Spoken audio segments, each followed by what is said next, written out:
Salut à tous, on se retrouve aujourd'hui pour parler du Paris Saint-Germain ce mardi 12 mars. On commence tout d'abord avec le programme du PSG pour cette semaine. Donc hier lundi, il y a eu entraînement. Aujourd'hui également entraînement et conférence de presse de Luis Enrique pour parler du match bien sûr demain. Mercredi, le PSG à 21h10 reçoit l'équipe de Nice, quart de finale de Coupe de France. Jeudi, retour à l'entraînement. Vendredi, jour de repos. Samedi, entraînement et conférence de presse avant de se déplacer à Montpellier dimanche soir à 20h45. Donc deux rencontres au programme pour cette semaine. Et retour à l'entraînement pour nos Parisiens. Donc quelques photos lors de l'entraînement. Tiens, on peut voir Vitinha, on peut voir Kanghini avec Nuno Mendes. On peut voir également de nouveau Nuno Mendes ou par exemple, je sais pas, tiens, Ousmane Dembélé sur cette image. Et concernant la conférence de presse de Luis Enrique, j'ai dit qu'elle a lieu aujourd'hui. Donc elle aura lieu aujourd'hui, à 13h, on reviendra sur toutes les déclarations de Luis Enrique demain quand on fera l'avant-match. N'oubliez pas que l'arbitre sera François Le Texier. Il a arbitré le match par exemple OM Nantes, c'était dimanche là, en Ligue 1. Donc le match est diffusé sur Beansport 1 et France 3 demain à 21h10, ce Paris Saint-Germain Nice. Le programme, donc j'ai dit, PSG Nice, après c'est Montpellier, puis après n'oubliez pas c'est la trêve internationale, puis après ça sera le déplacement le 31, donc la fin du mois, le déplacement du côté du Vélodrome pour un match de Ligue 1. Concernant le match de demain, on ne sait pas encore le groupe, tout ça, parce que ce sera dévoilé là dans la journée, peut-être après la conférence de presse de Luis Enrique, mais Marquinhos devrait être une nouvelle fois forfait pour la rencontre de demain contre Nice. En gros, qu'est-ce qu'il a Marquinhos? Parce que ça fait quand même quelques matchs qu'il loupe. En gros, il a un problème au tendon d'Achille. Tendon d'Achille, tiens, c'est comment dire, Kimpembe il a eu ça, rupture, tendon d'Achille. Kimpembe lui c'est beaucoup plus grave, mais il a un problème derrière le pied en gros. Marquinhos, et ça le gêne depuis quelques temps, donc c'est pour ça que demain de nouveau il devrait être forfait. On lui envoie bien sûr beaucoup de force, un bon rétablissement. Et également Marquinhos, il devrait louper aussi les deux prochains matchs de la sélection brésilienne, vu que là il y a la trêve qui arrive, donc il ne devrait pas jouer non plus contre Montpellier. Et le match contre l'Angleterre et contre l'Espagne avec la Seleção, il était convoqué, là aussi il devrait être forfait tout simplement Marquinhos, donc il pourrait revenir potentiellement être apte à jouer après la trêve internationale, donc on peut dire pour le match contre l'Olympique de Marseille. Donnarumma sera titulaire face à Nice demain, parce qu'on aurait pu penser c'est un match de Coupe de France, il fait tourner de temps en temps Luis Enrique, c'est peut-être pour ça qu'il a mis plutôt Keylor Navas, leur titulaire lors du dernier match en championnat contre Reims, titulaire, et pour mettre Donnarumma titulaire pour le match de Coupe de France. Donc un choix cohérent qui traduit l'importance accordée par le club à la Coupe de France, même si Luis Enrique n'a jamais publiquement reconnu de hiérarchie parmi ses gardiens. Donnarumma est clairement le numéro 1 cette saison. Oui. Si on regarde les matchs de Ligue 1, les matchs de Ligue des Champions, les matchs importants, à chaque fois c'est Donnarumma qui goal. Donc ça devrait être lui demain le gardien lors de cette rencontre. C'est que Donnarumma actuellement il est très bon bien sûr, donc il mérite totalement sa place de titulaire. Et concernant Keylor Navas, Navas qui a gaulé, il n'a pas fait un super match, on ne pas craindre, a fait 3 tirs cadrés, 2 buts. Après par exemple il y a eu un poteau rentrant lors du match contre Reims, il ne peut rien faire bien sûr sur ces tirs là. Bref, donc le PSG a commencé à chercher un remplaçant à Navas, il va quitter le club cet été parce qu'il est en fin de contrat dans 3 mois et 18 jours exactement, donc il ne va pas rester au PSG alors qu'il ne joue pas. Donc Arnaud Tenas incarne davantage l'avenir du PSG, mais ces derniers mois le club se penche sur plusieurs profils de gardiens de but, laissant un certain flou sur la future hiérarchie dans le but. Donc concernant Navas, lui ça devrait être fini, mais concernant Donnarumma il devrait rester, un autre gardien devrait arriver. Est-ce que ça sera le numéro 2, numéro 3, si Arnaud Tenas passe numéro 2, on ne sait pas. Il y a aussi Sergio Rico, mais pas que Rico a été vraiment blessé. Est-ce qu'il va revenir? On verra. Donc il y aura aussi du mouvement niveau gardien de but lors du futur mercato. On va parler d'Ousmane Dembélé, le meilleur du PSG. En gros, ils ont fait un sondage. Que pensez-vous de la saison d'Ousmane Dembélé? Donc 4 choix. Donc très bonne saison, moyenne saison ou pas bonne saison. Plus de 1183 votes. Pensez votre choix en tête. Et la plupart, dont moi les gars, j'ai mis bonne saison pour Ousmane Dembélé avec 56%. Pas non plus très bonne parce que c'est pas non plus exceptionnel. Ce qu'il fait, c'est une bonne saison, pas non plus très bonne. Il marquerait peut-être un peu plus de buts.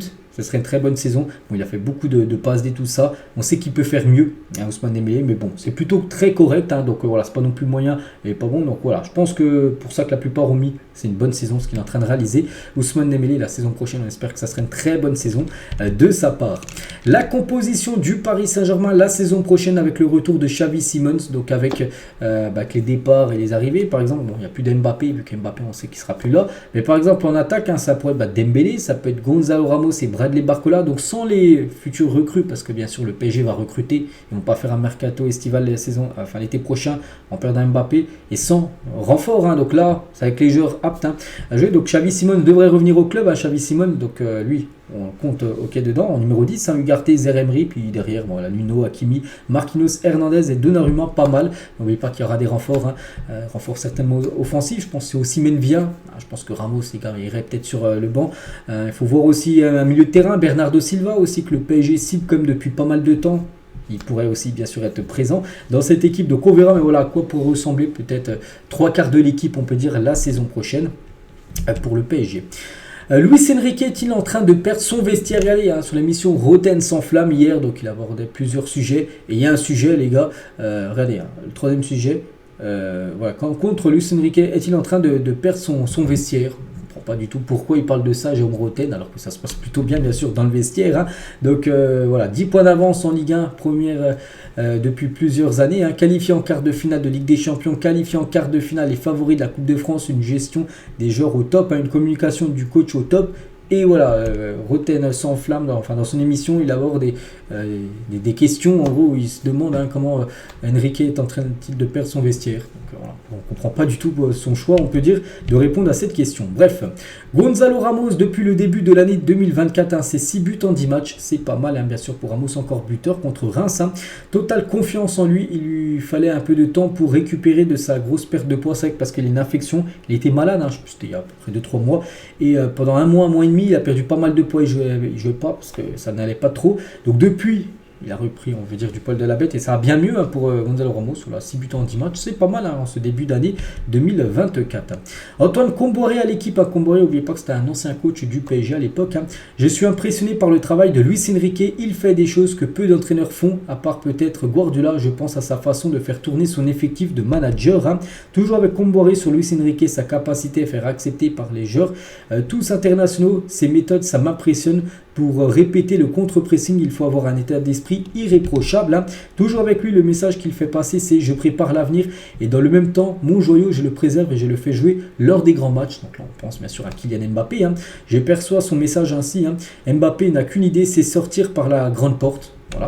Et toujours avec Comboiré, bien sûr. Donc vous étiez au début du projet QSI au PSG. Avez-vous de l'amertume de ne pas avoir pu aller au bout de la première saison? Il a dit non, aucune amertume. Je ne pensais même pas commencer la saison. Après, j'aurais aimé voir si on aurait fini champion. Donc voilà. Parce qu'au tout début, c'était lui l'entraîneur du PSG. Après, il avait été remplacé. Je ne sais plus c'était qui le premier entraîneur du PSG sur l'ère QSI. Avoir remplacé Comboiré. Mais voilà, pas de regret pour lui, bien sûr.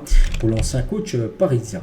Ethan Mbappé veut rester à Paris parce qu'il y avait des rumeurs qu'il allait peut-être faire comme son grand frère Kylian, quitter le PSG, mais lui, d'après le journal Le Parisien, voilà, c'est d'après eux, donc il souhaiterait rester à Paris, donc il n'est cependant pas réapparu sur une feuille de match depuis l'annonce du départ de son frère.